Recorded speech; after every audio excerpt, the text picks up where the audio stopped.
It-tnejn filgħaxija se jibda t-tieni qari tal-abbozz ta' liġi dwar il-protezzjoni ta' min jiżvela informazzjoni li tkun protetta. Il-Whistleblower Act se tipproteġi lil dawk kollha inkluż uffiċjali pubbliċi u kumpaniji li jista' jkollhom informazzjoni ġdida u fondata dwar każijiet biex jersqu il qudiem mingħajr biża' ħalli l-informazzjoni tiġi investigata. Il-Gvern mhux qed jaħli ħin biex iwettaq l-impenn politiku tiegħu li jagħmel ġlieda kontra l-korruzzjoni.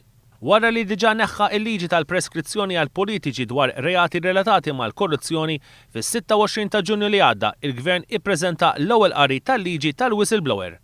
Il-liġi ġiet ippubblikata fil-Gazzetta tal-Gvern fit-2 ta' Lulju biex issa se tibda it-tieni qari biex il-liġi tkun għaddiet mill-Parlament qabel il-wafqa tas-sajf.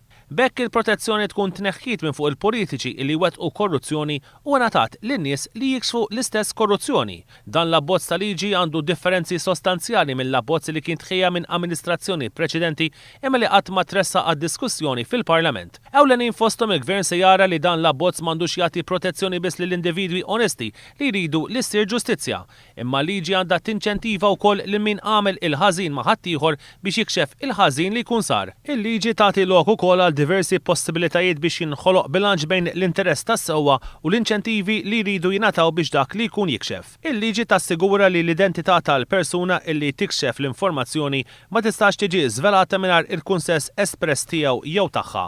Din il-liġi se tkun tapplika kemm għal każijiet passati u dawk futuri, fis-sens li wieħed jista' jagħmel whistleblowing kemm fuq każijiet illi ġraw u kemm fuq każijiet illi se jiġru.